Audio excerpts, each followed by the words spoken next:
പ്രിയമുള്ള വിദ്യാർത്ഥികളെ, എല്ലാവർക്കും ഓൺലൈൻ ക്ലാസ്സിലേക്ക് സ്വാഗതം.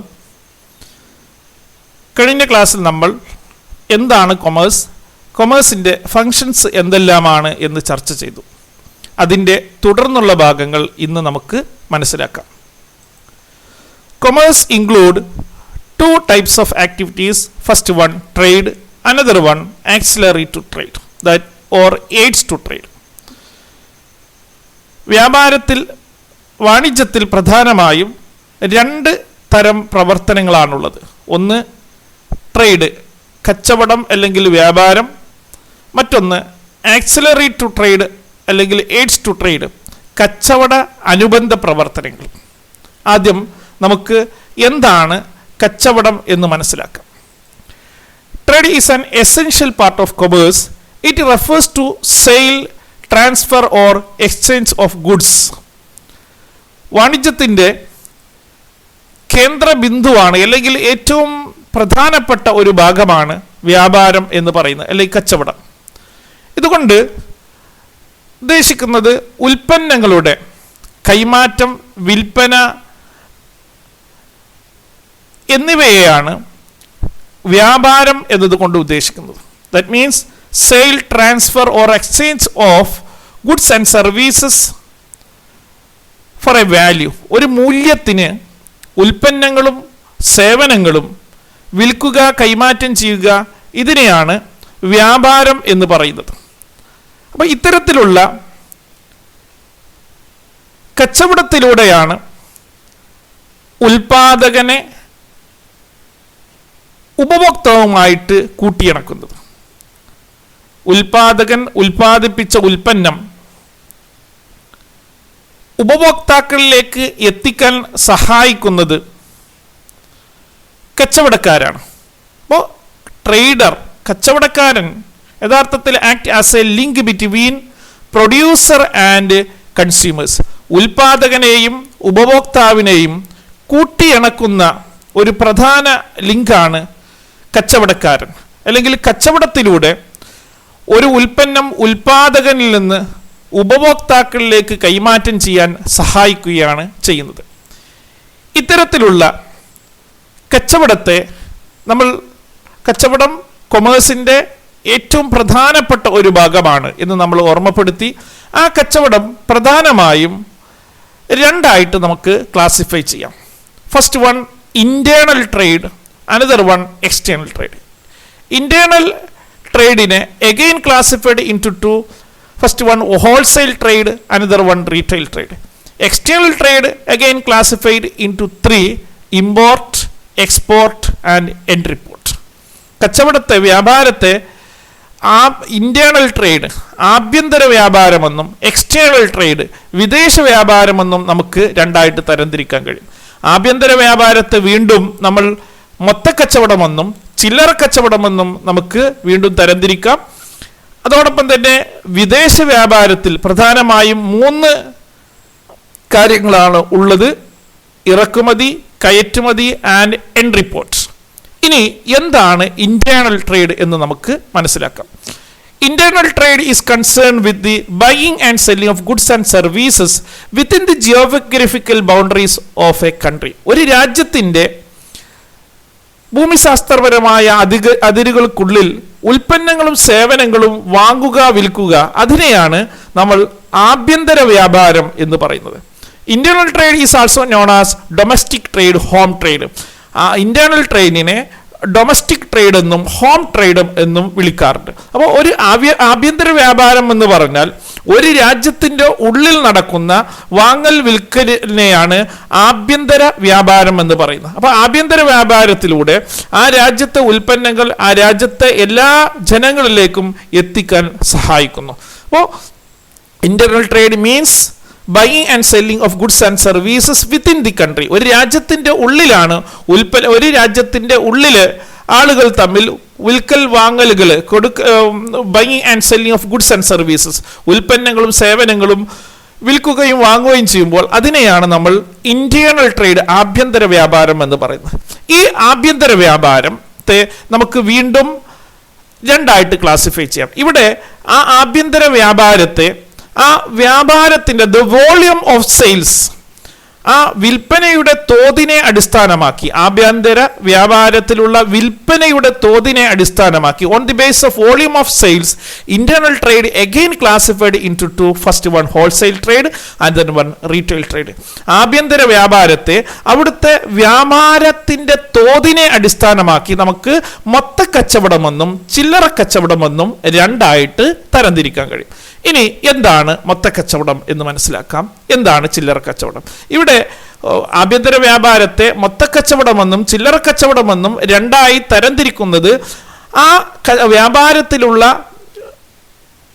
സെയിൽസ് വോളിയം, അതിൻ്റെ വിൽപ്പനയുടെ തോത് എത്രത്തോളമുണ്ട് എന്നതിനെ അടിസ്ഥാനമാക്കിയാണ്. അതുകൊണ്ട് തന്നെ wholesale trade means buying and selling in large quantities. ഉൽപ്പന്നങ്ങളും സേവനങ്ങളും ഉയർന്ന അളവിൽ വിൽക്കുകയും വാങ്ങുകയും ചെയ്യുന്നതിനെയാണ് മൊത്ത വ്യാപാരം എന്ന് അല്ലെങ്കിൽ ഹോൾസെയിൽ ട്രേഡ് എന്നതുകൊണ്ട് ഉദ്ദേശിക്കുന്നത്. അപ്പോൾ ഇവിടെ ഉൽപ്പന്നങ്ങളും സേവനങ്ങളും വാങ്ങുന്നതും വിൽക്കുന്നതുമെല്ലാം ഇൻ എ ലാർജ് ക്വാണ്ടിറ്റീസ്, ഉയർന്ന അളവിലാണ്. അപ്പോൾ ഉയർന്ന അളവിൽ മൊത്ത കച്ചവടക്കാരിൽ നിന്ന് ഉയർന്ന അളവിൽ വാങ്ങുകയും അവ ചില്ലറ കച്ചവടക്കാർക്ക് വിൽക്കുകയും ചെയ്യുകയാണ് ഒരു ഹോൾസെയിലർ ചെയ്യുന്നത്. A wholesaler buys goods directly from the producers. ആ ഉൽപ്പന്നം ഉൽപ്പാദിപ്പിക്കുന്ന ഉൽപാദകരിൽ നിന്ന് നേരിട്ട് ഉയർന്ന അളവിൽ മൊത്ത കച്ചവടക്കാരൻ ഉൽപ്പന്നങ്ങൾ വാങ്ങുന്നു. And sell them to the retailers. അവ കുറഞ്ഞ അളവിൽ ചില്ലറ കച്ചവടക്കാർക്ക് വിൽപ്പന നടത്തുന്നു. ഇതാണ് ഒരു മൊത്ത കച്ചവടക്കാരൻ ചെയ്യുന്നത്. അപ്പോൾ മൊത്ത കച്ചവടക്കാരൻ ഡീൽ ചെയ്യുന്നത് goods and services in A large quantities, ഉയർന്ന അളവിലാണ് ഉൽപ്പന്നങ്ങളും സേവനങ്ങളും മൊത്ത കച്ചവടക്കാരൻ കൈകാര്യം ചെയ്യുന്നത്. ഓക്കെ, അപ്പോൾ മൊത്ത കച്ചവടം എന്താണെന്ന് മനസ്സിലാക്കി. ഇനി എന്താണ് റീറ്റെയിൽ ട്രേഡ്? ചില്ലറ കച്ചവടം നമുക്ക് പരിചയമുള്ളതാണ് ആ വാക്ക്. Buying and selling of goods in small quantities. ഒരു ചില്ലറ കച്ചവടത്തിൽ ഉൽപ്പന്നങ്ങളും സേവനങ്ങളും കുറഞ്ഞ അളവിൽ വാങ്ങുകയും വിൽക്കുകയും ചെയ്യുന്ന വ്യാപാരത്തെയാണ്, ട്രേഡിനെയാണ് നമ്മൾ എന്ത് പറയുന്നത്? റീറ്റെയിൽ ട്രേഡ് എന്ന് പറയുന്നത്. അപ്പോൾ ഒരു റീറ്റെയിലർ യഥാർത്ഥത്തിൽ എന്താ ചെയ്യുന്നത്? Retail trader buy goods from the wholesaler and sell them to the customers. ഒരു ചില്ലറ കച്ചവടക്കാരൻ ഉൽപ്പന്നങ്ങൾ മൊത്ത കച്ചവടക്കാരിൽ നിന്ന് അല്ലെങ്കിൽ ഉൽപാദകനിൽ നിന്ന് വാങ്ങുകയും അവ അൾട്ടിമേറ്റ് ആയിട്ടുള്ള അതിൻ്റെ യഥാർത്ഥ ഉപഭോക്താക്കളിലേക്ക് വിൽപ്പന നടത്തുകയും ചെയ്യുകയാണ് ചെയ്യുന്നത്. അപ്പോൾ യഥാർത്ഥത്തിൽ ഒരു ഉൽപാദകനെയും ഉപഭോക്താവിനെയും കൂട്ടിയിണക്കുന്ന ഒരു പ്രധാന കണ്ണി ആരാണ്? ചില്ലറ കച്ചവടക്കാരനാണ്. ചില്ലറ കച്ചവടക്കാരനാണ് യഥാർത്ഥത്തിൽ കസ്റ്റമേഴ്സുമായിട്ട് നേരിട്ട് ഇൻട്രാക്ഷൻ ഉള്ളൂ, നേരിട്ട് ബന്ധമാർക്കേ ഉള്ളൂ. ചില്ലറ കച്ചവടക്കാരനാണ് അല്ലേ? അപ്പോൾ what is retail trade? Retail trade means buy and selling of goods in small quantities. A retailer buy goods from the wholesaler or producers. മൊത്ത കച്ചവടക്കാരിൽ നിന്നോ ഉൽപാദകനിൽ നിന്നോ ഒരു ചില്ലറ കച്ചവടക്കാരൻ ഉൽപ്പന്നങ്ങൾ പർച്ചേസ് ചെയ്യുന്നു, വാങ്ങുന്നു. And sell in small quantities to the customers. കുറഞ്ഞ അളവിൽ അവ ആർക്ക് വിതരണം ചെയ്യുന്നു? കസ്റ്റമേഴ്സിന് വിതരണം ചെയ്യുന്നു. അപ്പോൾ ആഭ്യന്തര വ്യാപാരം എന്താണെന്നും ആഭ്യന്തര വ്യാപാരത്തെ മൊത്ത കച്ചവടമെന്നും ചില്ലറ കച്ചവടമെന്നും രണ്ടായി എങ്ങനെയാണ് തിരിച്ചിട്ടുള്ളത് എന്നും നമ്മൾ മനസ്സിലാക്കി കഴിഞ്ഞു. ഇനി എന്താണ് എക്സ്റ്റേണൽ ട്രേഡ് എന്ന് മനസ്സിലാക്കാം. Then trade mainly classified into two. First one internal trade, another one external trade. External trade is also known as foreign trade or international trade. വിദേശ വ്യാപാരത്തെ ഫോറിൻ ട്രേഡ്, അന്താരാഷ്ട്ര വ്യാപാരം അല്ലെങ്കിൽ ബാഹ്യ വ്യാപാരം എന്നെല്ലാം ഇതിനെ വിളിക്കാറുണ്ട്. എന്താണ് internal trade? Internal trade or foreign trade means the exchange of goods and services between person in two or more countries. Person or organization operating in two or more countries. രണ്ടോ അതിലധികമോ രാജ്യങ്ങളിൽ പ്രവർത്തിക്കുന്ന വ്യക്തികൾ അല്ലെങ്കിൽ ഓർഗനൈസേഷൻ തമ്മിൽ ഉൽപ്പന്നങ്ങളും സേവനങ്ങളും കൈമാറ്റം ചെയ്യുന്നതിനെയാണ് വിദേശ വ്യാപാരം എന്നതുകൊണ്ട് ഉദ്ദേശിക്കുന്നത്. അപ്പോൾ വിദേശ വ്യാപാരത്തിൽ അവിടെ ഉൽപ്പന്നങ്ങൾ വാങ്ങുന്ന വിൽക്കുക എന്ന് അവിടെ ഒരു രാജ്യത്തിന് ഉള്ളിലുള്ള ആളുകൾ തമ്മിലല്ല, വിവിധ രാജ്യങ്ങളിലെ വ്യക്തികളും സ്ഥാപനങ്ങളും തമ്മിലാണ് അവിടെ ഉൽപ്പന്നങ്ങളും സേവനങ്ങളും കൈമാറ്റം ചെയ്യുന്നതെങ്കിൽ അത്തരം വ്യാപാരത്തെയാണ് വിദേശ വ്യാപാരം എന്നുകൊണ്ട് ഉദ്ദേശിക്കുന്നത്. External trade or foreign trade consist of the exchange of goods and services between person or organization operating in two or more countries. രണ്ടോ അതിലധികമോ രാജ്യങ്ങളിൽ പ്രവർത്തിക്കുന്ന വ്യക്തികൾ അല്ലെങ്കിൽ സ്ഥാപനങ്ങൾ തമ്മിൽ ഉൽപ്പന്നങ്ങളുടെയും സേവനങ്ങളുടെയും കൈമാറ്റമാണ് വിദേശ വ്യാപാരം കൊണ്ട് ഉദ്ദേശിക്കുന്നത്. അപ്പോൾ foreign external trade mainly classified in to 3. വിദേശ വ്യാപാരത്തെ നമുക്ക് പ്രധാനമായും 3 തരംതിരിക്കാം. വിദേശ വ്യാപാരത്തെ പ്രധാനമായും നമുക്ക് 3 തരംതിരിക്കാം. Export, import, entrepot. കയറ്റുമതി, ഇറക്കുമതി, എൻട്രിപ്പോർട്ട് എന്നിങ്ങനെ വിദേശ വ്യാപാരത്തെ നമുക്ക് 3 തരംതിരിക്കാവുന്നതാണ്. എന്താണ് എക്സ്പോർട്ട്? നിങ്ങൾ ധാരാളം കേട്ടിട്ടുണ്ടാവും എക്സ്പോർട്ട് എന്താണെന്ന്. Export mean sale of goods to foreign countries. ഒരു വിദേശ രാജ്യത്തേക്ക് ഉൽപ്പന്നങ്ങൾ വിൽപ്പന നടത്തുന്നതിനെയാണ് നമ്മൾ എക്സ്പോർട്ട് എന്ന് പറയുന്നത്, അല്ലേ? അപ്പോൾ നമ്മളുടെ രാജ്യത്തുനിന്നും ഒരു വിദേശ രാജ്യത്തേക്ക് ഉൽപ്പന്നങ്ങൾ വിൽപ്പന നടത്തുന്നതിനെ എക്സ്പോർട്ട് എന്ന് പറയുന്നു. Then what is import? Purchase of goods from foreign countries. ഒരു വിദേശ രാജ്യത്തു നിന്നും ഉൽപ്പന്നങ്ങൾ വാങ്ങുന്നതിനെയാണ്, പർച്ചേസ് ചെയ്യുന്നതിനെയാണ് ഇമ്പോർട്ട് അല്ലെങ്കിൽ ഇറക്കുമതി എന്ന് പറയുന്നത്. അപ്പോൾ നിയമപരമായി ഒരു വിദേശ രാജ്യത്തു നിന്നും ഉൽപ്പന്നങ്ങൾ വാങ്ങുന്നതിനെയാണ് ഇമ്പോർട്ട് എന്ന് പറയുന്നത്. എന്നാൽ നിയമപരമായി ഒരു വിദേശ രാജ്യത്തേക്ക് ഉൽപ്പന്നങ്ങൾ വിൽപ്പന നടത്തുന്നതിനെ നമ്മൾ കയറ്റുമതി അല്ലെങ്കിൽ എക്സ്പോർട്ട് എന്ന് വിളിക്കുന്നു. ഇനി 3rd ക്ലാസിഫിക്കേഷൻ എന്താണ്? എൻട്രിപ്പോർട്ട്. എൻട്രിപ്പോർട്ട് means importing goods from one country for the purpose of exporting them to some other countries. മറ്റൊരു രാജ്യത്തേക്ക് കയറ്റുമതി ചെയ്യുന്നതിന് വേണ്ടി ഒരു രാജ്യത്തു നിന്ന് ഉൽപ്പന്നങ്ങൾ ഇറക്കുമതി ചെയ്യുന്നതിനെയാണ് എൻട്രിപ്പോർട്ട് എന്ന് പറയുന്നത്. ഉദാഹരണമായി ഇന്ത്യ ഇംഗ്ലണ്ടിൽ നിന്നും ചില ഉൽപ്പന്നങ്ങൾ ഇറക്കുമതി ചെയ്യുന്നു. ആ ഇറക്കുമതി ചെയ്യുന്നത് ഇന്ത്യയിൽ ഉപയോഗിക്കാനല്ല, പകരം അവ ചില മോഡിഫിക്കേഷനൊക്കെ വരുത്തി ചൈനയിലേക്ക് എക്സ്പോർട്ട് ചെയ്യാനാണ്. അപ്പോൾ ഇവിടെ എൻട്രിപ്പോർട്ട് കൊണ്ട് ഉദ്ദേശിക്കുന്നത് importing goods from one country for the purpose of exporting to the another country.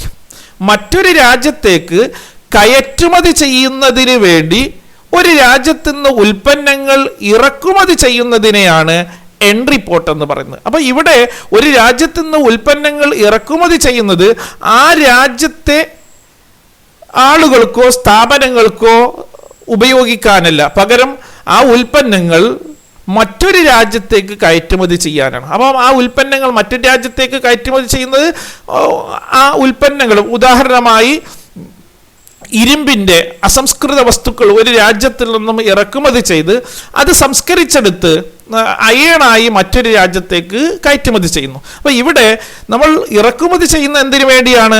മറ്റൊരു രാജ്യത്തേക്ക് കയറ്റുമതി ചെയ്യുന്നതിന് വേണ്ടിയാണ്. അത്തരത്തിൽ മറ്റൊരു രാജ്യത്തേക്ക് കയറ്റുമതി ചെയ്യുന്നതിന് വേണ്ടി ഒരു രാജ്യത്തു നിന്നും ഉൽപ്പന്നങ്ങൾ ഇറക്കുമതി ചെയ്യുന്നതിനെ നമുക്ക് എൻട്രിപ്പോർട്ട് എന്ന് വിളിക്കാം.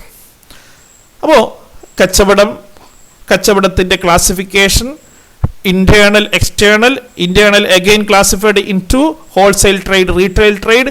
External trade again classified in two import, export, entrepot എന്നീ കാര്യങ്ങൾ നമ്മൾ മനസ്സിലാക്കി. ഇനി നമുക്ക് അടുത്തതായി commerce include 2 types of activities എന്ന് നമ്മൾ പറഞ്ഞു. കൊമേഴ്സിൽ പ്രധാനമായും 2 പ്രവർത്തനങ്ങളാണ് ഉൾക്കൊള്ളുന്നത്. എന്താണ്? ഫസ്റ്റ് വൺ ട്രേഡ്, വ്യാപാരം അല്ലെങ്കിൽ കച്ചവടം. മറ്റൊന്നാണ് എന്താണ്?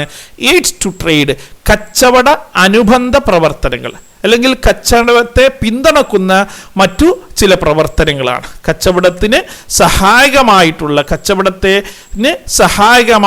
കച്ചവടത്തിൻ്റെ അനുബന്ധ പ്രവർത്തനങ്ങൾ. ആ അനുബന്ധ പ്രവർത്തനങ്ങൾ എന്തെല്ലാമാണെന്ന് നമ്മൾ കഴിഞ്ഞ ക്ലാസ്സിൽ തന്നെ ചർച്ച ചെയ്തിരുന്നു. എന്താണ് എയ്ഡ്സ് ടു ട്രേഡ് എന്നും അതിൻ്റെ ഓരോ ഇനങ്ങളും നമുക്ക് ഇവിടെ വ്യക്തമായിട്ട് മനസ്സിലാക്കാം. ആദ്യം എന്താണ് എയ്ഡ്സ് ടു ട്രേഡ്?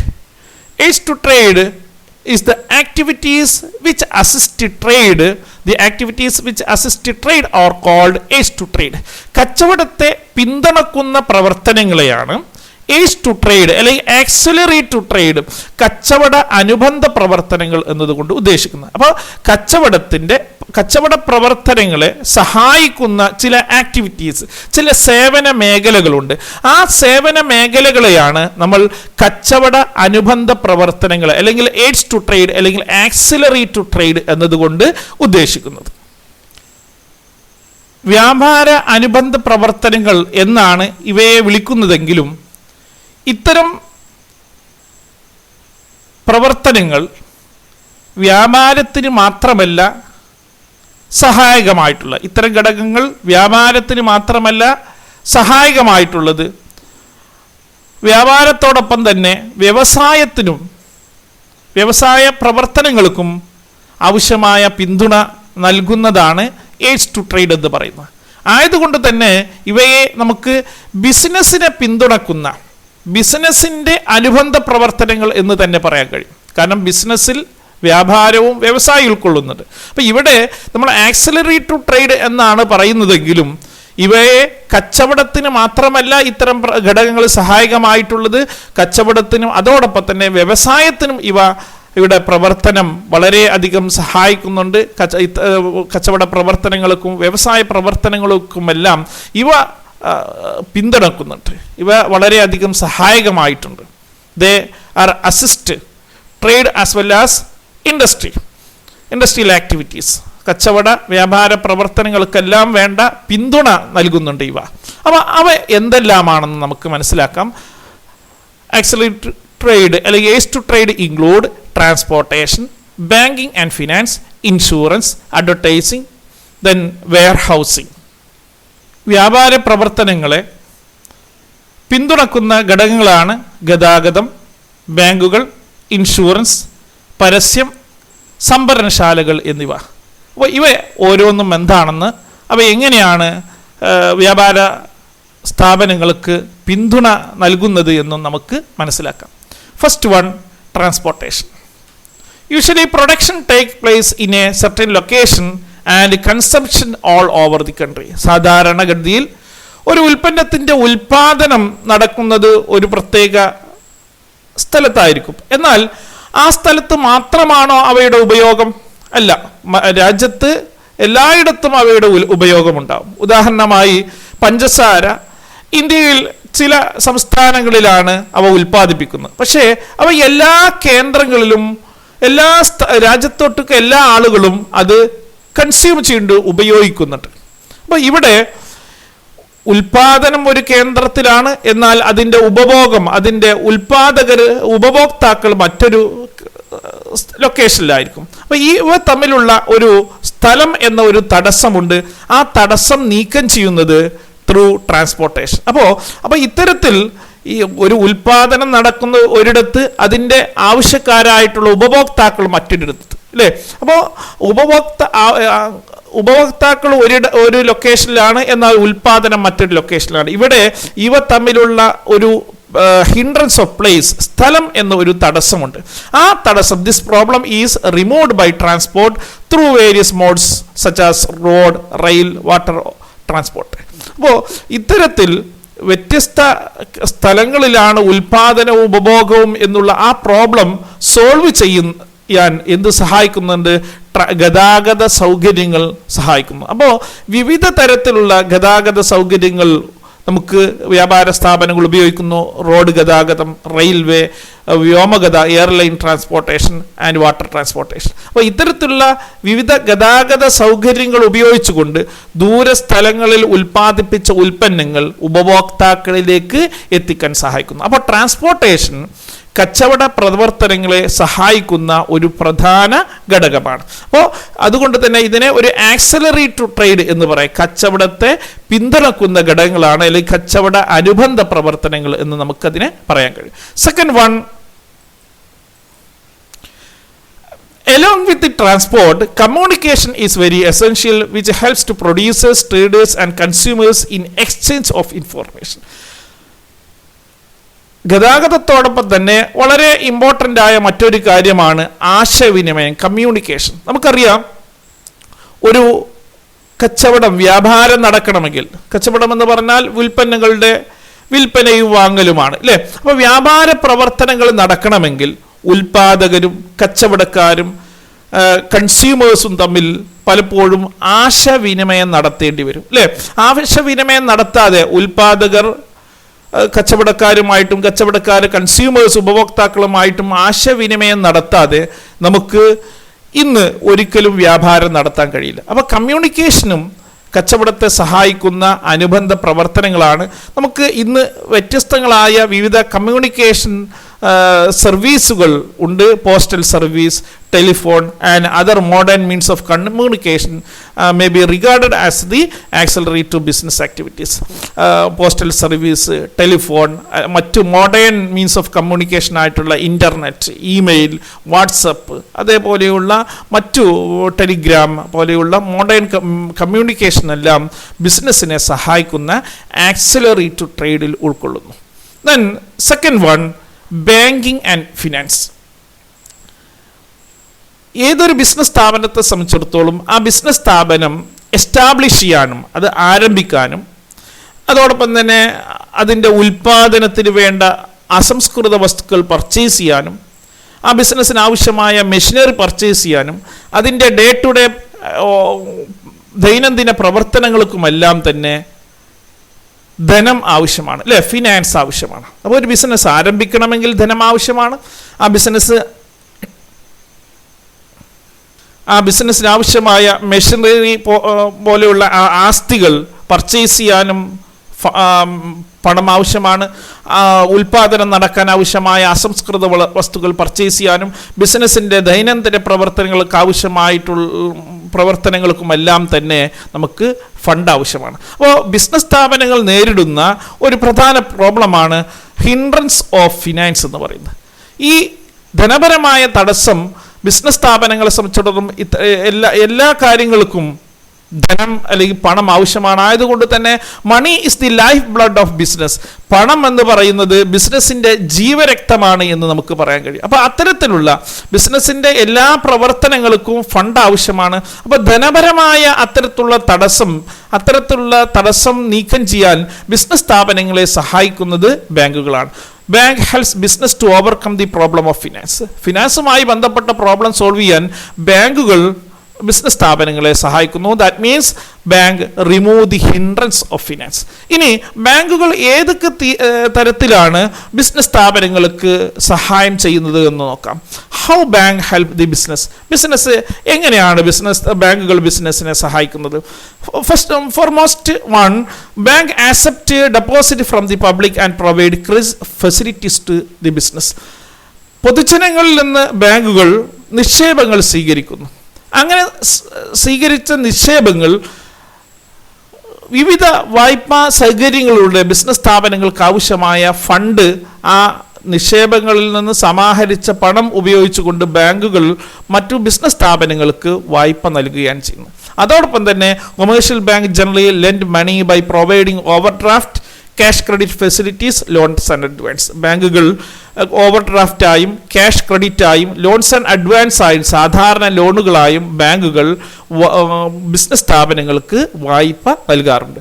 അതോടൊപ്പം തന്നെ bank also undertake collection of cheque, remittance of fund to different places and discounting of bill on behalf of the traders. ബാങ്കുകൾ ഡെപ്പോസിറ്റ് സ്വീകരിക്കുന്നു, വിവിധ തരത്തിലുള്ള വായ്പ നൽകുന്നു എന്നതിന് പുറമെ ബാങ്കുകൾ ബിസിനസ് സ്ഥാപനങ്ങളുടെ ചെക്കുകൾ കളക്ട് ചെയ്യാറുണ്ട്. ചെക്കുകളുടെ തുക കളക്ട് ചെയ്ത് കച്ചവടക്കാരനെ അക്കൗണ്ടിൽ ഡെപ്പോസിറ്റ് ചെയ്യാറുണ്ട്. അതോടൊപ്പം തന്നെ ദൂര സ്ഥലങ്ങളിലേക്ക് നമ്മൾക്ക് പണം എത്തിച്ചു കൊടുക്കാൻ ബാങ്കുകൾ നമ്മളെ സഹായിക്കുന്നു. അതോടൊപ്പം തന്നെ കച്ചവടക്കാരൻ്റെ ബിൽ ഓഫ് എക്സ്ചേഞ്ച് ഡിസ്കൗണ്ട് ചെയ്യാൻ എല്ലാം ബാങ്കുകൾ കച്ചവടക്കാരെ സഹായിക്കാറുണ്ട്. Then bank also helps exporters in collecting money from the importers. കയറ്റുമതി വ്യാപാരത്തിൽ ഏർപ്പെടുന്ന കച്ചവടക്കാരെ സംബന്ധിച്ചിടത്തോളം അവർക്ക് ഇറക്കുമതിക്കാരിൽ നിന്നും പണം കളക്ട് ചെയ്ത് കയറ്റുമതിക്കാർക്ക് നൽകാൻ വേണ്ടിയും ബാങ്കുകൾ കയറ്റുമതിക്കാരെ സഹായിക്കാറുണ്ട്. Then bank also helps to promoters of companies to raise capital from the public.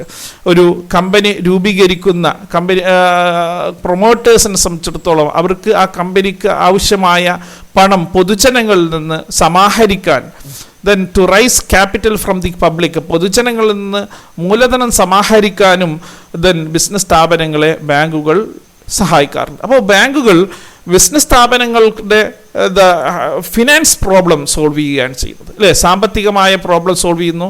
ആ സാമ്പത്തികമായ പ്രോബ്ലം സോൾവ് ചെയ്യുന്നത് എങ്ങനെയാണ്? വിവിധ തരത്തിലുള്ള വായ്പകൾ ബിസിനസ് സ്ഥാപനങ്ങൾക്ക് ബാങ്കുകൾ പ്രൊവൈഡ് ചെയ്യുന്നു. ആ വായ്പകൾക്ക് പുറമെ ബാങ്കുകൾ ചെക്കുകൾ കളക്ട് ചെയ്യാറുണ്ട്.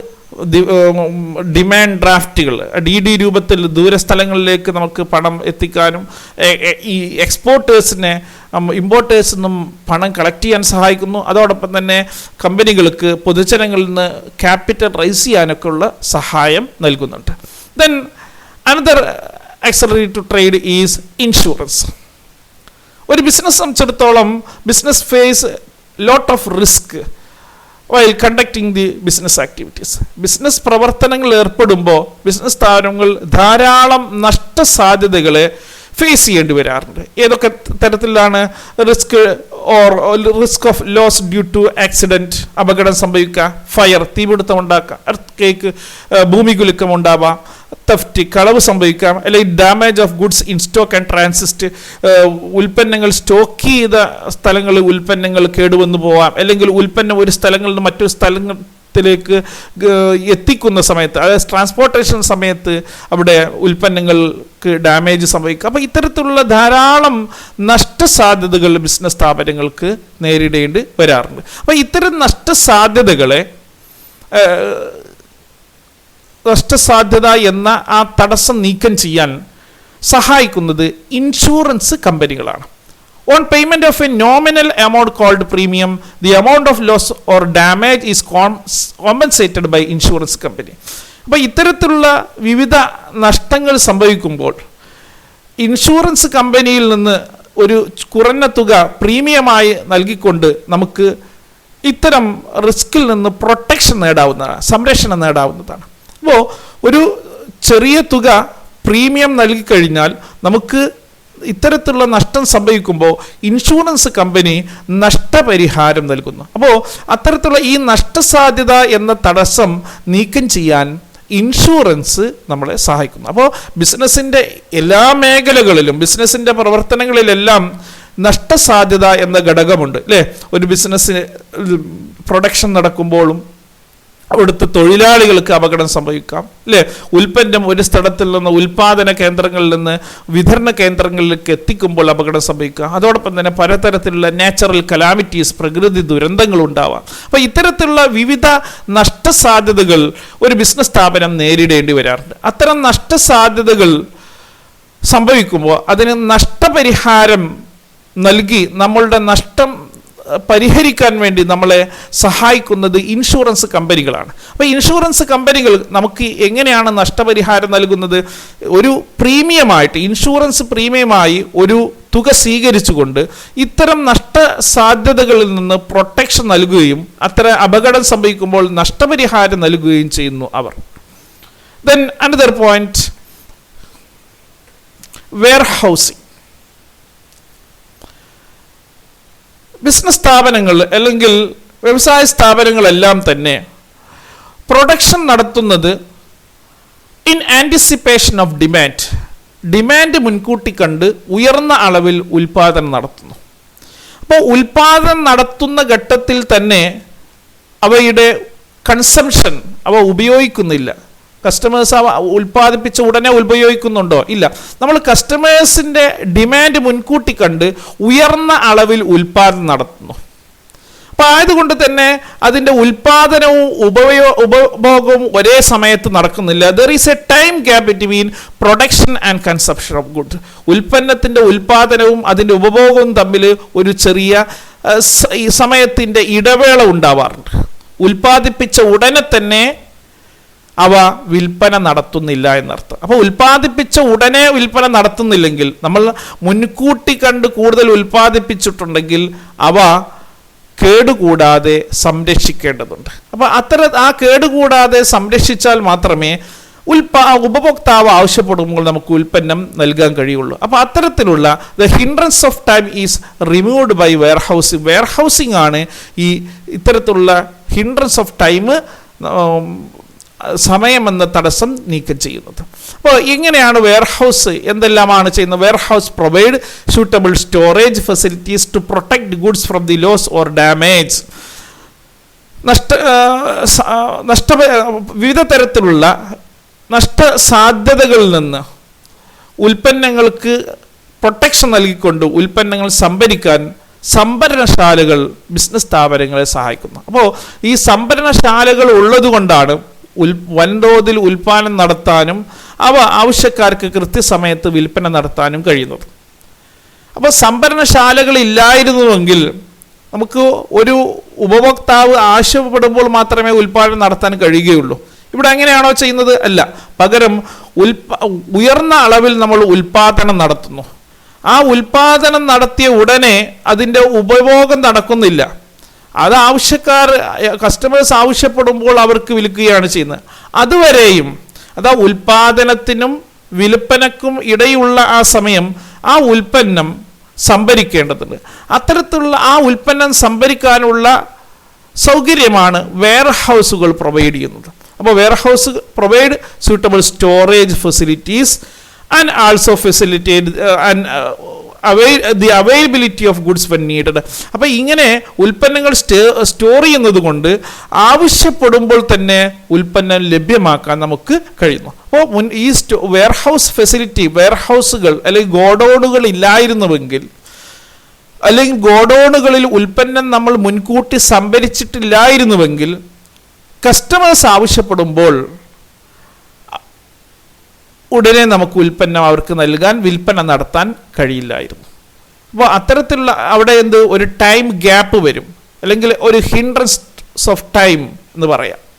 സമയമെന്ന ഒരു തടസ്സം, ആവശ്യപ്പെടുമ്പോൾ ഉൽപ്പന്നം ലഭിക്കാതിരിക്കുക, അതിനാണ് ഇവിടെ ഹിൻഡ്രൻസ് ഓഫ് ടൈം എന്ന് പറയുന്നത്.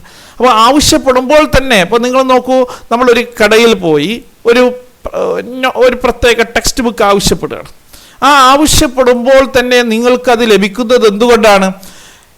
നിങ്ങൾ ഇത്തരത്തിലുള്ള കസ്റ്റമേഴ്സിൻ്റെ ആവശ്യകത മുൻകൂട്ടി മനസ്സിലാക്കി അവ മുൻകൂട്ടി വാങ്ങി അവ സംഭരിച്ചു വെച്ചതുകൊണ്ടാണ് നിങ്ങൾ ആവശ്യപ്പെടുന്ന സമയത്ത് ആ റൈറ്റ് ടൈമിൽ തന്നെ നിങ്ങൾക്ക് ആ ഉൽപ്പന്നം ലഭിച്ചത്.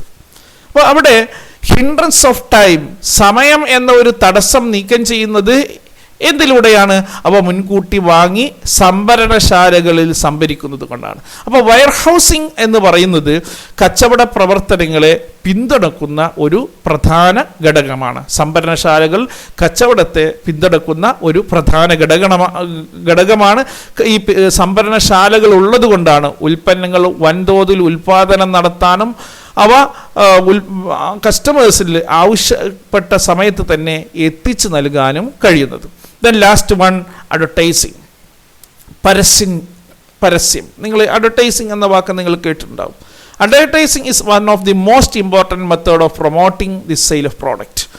ഒരു ഉൽപ്പാദകനെ സംബന്ധിച്ചിടത്തോളം അയാളുടെ ഉൽപ്പന്നങ്ങൾ പോലെ തന്നെ അതേ ഉൽപ്പന്നം ഉൽപ്പാദിക്കുന്ന ധാരാളം ഉൽപ്പാദകരുണ്ടാവും, അല്ലേ? അപ്പോൾ അയാളുടെ ഉൽപ്പന്നം കസ്റ്റമേഴ്സിനെ അറിയിക്കുകയും, അപ്പോൾ അതിൻ്റെ അറിയിക്കുന്നത് നമുക്കറിയാം ഇന്ന് എന്തിലൂടെയാണ്? അഡ്വർടൈസിങ്ങിലൂടെയാണ്. അപ്പോൾ ഒരു ഉൽപ്പന്നത്തിൻ്റെ സെയിൽസ് പ്രൊമോട്ട് ചെയ്യാനുള്ള ഏറ്റവും പ്രധാനപ്പെട്ട ഒരു മെത്തേഡാണ് ഇന്ന് അഡ്വർടൈസിങ് എന്ന് പറയുന്നത്. അഡ്വർടൈസിങ് നമ്മൾ മുമ്പ് മനസ്സിലാക്കി, advertising remove the hindrance of knowledge. ഉൽപ്പന്നങ്ങളുടെ കൈമാറ്റവുമായി ബന്ധപ്പെട്ട് അറിവ് എന്ന തടസ്സം നീക്കം ചെയ്യുന്നത് പരസ്യമാണ്. എങ്ങനെയാണ് അറിവ് എന്ന തടസ്സം നീക്കം ചെയ്യുന്നത്? നമുക്കറിയാം, ഒരു ഉൽപ്പന്നം, ഒരു ഉൽപ്പാദകൻ ഉൽപ്പാദിപ്പിച്ച ഒരു പ്രത്യേക പ്രോഡക്റ്റ്, ആ പ്രോഡക്റ്റിനെ കുറിച്ച് ഉപഭോക്താക്കൾക്ക് അറിവുണ്ടെങ്കിൽ മാത്രമേ അവരാ ഉൽപ്പന്നം ആവശ്യപ്പെടുകയും അവിടെ വിൽപ്പന നടക്കുകയും ചെയ്യുകയുള്ളൂ. അപ്പോൾ ഇവയെക്കുറിച്ച് ഉപഭോക്താക്കൾ അറിയുന്നത്, അല്ലെങ്കിൽ അവരെ അറിയിക്കാനുള്ള ഒരു പ്രധാന മാർഗം എന്താണ്? അഡ്വർടൈസിംഗ് ആണ്, അല്ലേ? Advertising helps in providing information about the available goods and services. ലഭ്യമായിട്ടുള്ള ഉൽപ്പന്നങ്ങളെയും സേവനങ്ങളെക്കുറിച്ചുള്ള ഇൻഫോർമേഷൻ, വിവരങ്ങൾ കൺസ്യൂമേഴ്സിന് പ്രൊവൈഡ് ചെയ്യുന്നത് പ്രൊവൈഡ് ചെയ്യാൻ അഡ്വർടൈസിങ് നമ്മളെ സഹായിക്കുന്നുണ്ട്. And also inducing customers to buy a particular product. അഡ്വർടൈസിങ്ങിലൂടെ നമുക്ക് എന്തൊക്കെ അറിയാൻ കഴിയും? ഒരു ഉൽപ്പന്നത്തിൻ്റെ ക്വാളിറ്റീസ് എന്തൊക്കെയാണ്, അതിൻ്റെ സ്പെഷ്യൽ ഫീച്ചേഴ്സ് എന്തൊക്കെയാണ്, അതിൻ്റെ സ്പെസിഫിക്കേഷൻ എന്താണ്, അത് ഹൗ ടു യൂസ്, അതെങ്ങനെയാണ് ഉപയോഗിക്കേണ്ടത്, ഇത്തരം കാര്യങ്ങളൊക്കെ അതുമായി ബന്ധപ്പെട്ട് അതിൻ്റെ കണ്ടന്റ് എന്തൊക്കെയാണ്, അല്ലേ, അതിൻ്റെ ഇൻഗ്രീഡിയൻസ് എന്തെല്ലാമാണ് അതിൽ ഉൾക്കൊണ്ടിട്ടുള്ളത്, അതിൻ്റെ സേഫ്റ്റി മെഷേഴ്സ് എന്തൊക്കെയാണ്, ഇങ്ങനെ എല്ലാ കാര്യങ്ങളും പരസ്യത്തിലൂടെ നമുക്കറിയാൻ കഴിയും. അതോടൊപ്പം തന്നെ ഈ പരസ്യങ്ങൾ യഥാർത്ഥത്തിൽ കസ്റ്റമേഴ്സിനെ ഒരു ഉൽപ്പന്നം വാങ്ങാൻ പ്രേരിപ്പിക്കുക കൂടി ചെയ്യുന്നത്, അല്ലേ. പല പരസ്യങ്ങളും ആ പരസ്യങ്ങൾ കണ്ടതുകൊണ്ടാണ് കസ്റ്റമേഴ്സ് അത് വാങ്ങാൻ താല്പര്യപ്പെടുന്നത്. അപ്പോൾ അഡ്വർടൈസ്മെന്റ് ഒരു ഉൽപ്പന്നത്തെക്കുറിച്ചുള്ള അറിവ് മാത്രമല്ല നൽകുന്നത്, ഉപഭോക്താക്കളെ അത് വാങ്ങാൻ പ്രേരിപ്പിക്കുകയും ചെയ്യും. അപ്പോൾ അഡ്വർടൈസ്മെന്റ് വ്യാപാര പ്രവർത്തനങ്ങളെ പിന്തുണക്കുന്ന ഒരു പ്രധാന ഘടകമാണ്. അപ്പോൾ വ്യാപാരം എന്ന് പറയുന്നത് ഉൽപ്പന്നങ്ങളുടെ വാങ്ങൽ വിൽക്കലിനെയാണ് നമ്മൾ വ്യാപാരം എന്ന് പറയുന്നത്, അല്ലെങ്കിൽ കച്ചവടം എന്ന് പറയുന്നത്. അപ്പോൾ കച്ചവട പ്രവർത്തനങ്ങൾ നടക്കണമെങ്കിൽ ഇത്തരത്തിലുള്ള പിന്തുണ ഘടകങ്ങളുടെ അല്ലെങ്കിൽ കച്ചവട അനുബന്ധ പ്രവർത്തനങ്ങളുടെ സഹായം കൂടിയേ തീരൂ. ആയതുകൊണ്ട് തന്നെ ഇവ കച്ചവടത്തെ സഹായിക്കുന്ന ഘടകമായതുകൊണ്ട് തന്നെ ഇതെല്ലാം these are the different services assist to the trade. കച്ചവടത്തെ അസിസ്റ്റ് ചെയ്യുന്ന സേവന മേഖലകളാണ് നമ്മൾ മുമ്പ് ചർച്ച ചെയ്ത transportation, then insurance, warehousing, bank, advertising എന്നിവയെല്ലാം. അപ്പോൾ ഇന്നത്തെ ക്ലാസ്സിൽ നമ്മൾ കൊമേഴ്സിൻ്റെ പ്രധാന ഘടകങ്ങളായിട്ടുള്ള കച്ചവടത്തെയും ട്രേഡ് ആൻഡ് ആക്സിലറേറ്റഡ് ട്രേഡ്, കച്ചവടവും കച്ചവട അനുബന്ധ പ്രവർത്തനങ്ങളുമാണ് ചർച്ച ചെയ്തത്. അപ്പോൾ എന്തെല്ലാമാണ് ആക്സിലറേറ്റീവ് ട്രേഡ് എന്ന് മനസ്സിലാക്കുക. പ്രധാനമായും accelerative trade advertising, insurance, banking, transportation and communication, warehousing, ഇതെല്ലാമാണ് ആക്സിലറേറ്റീവ് ട്രേഡ്. അപ്പോൾ ഇന്നത്തെ ക്ലാസ്സിൽ നമ്മൾ ഇത്തരം ടോപ്പിക്കുകൾ ചർച്ച ചെയ്തു. ഇതുമായി ബന്ധപ്പെട്ട് എന്തെങ്കിലും സംശയമുണ്ടെങ്കിൽ തീർച്ചയായും ഉന്നയിക്കണമെന്ന് ഓർമ്മപ്പെടുത്തിക്കൊണ്ട് നിർത്തുന്നു. Thank you.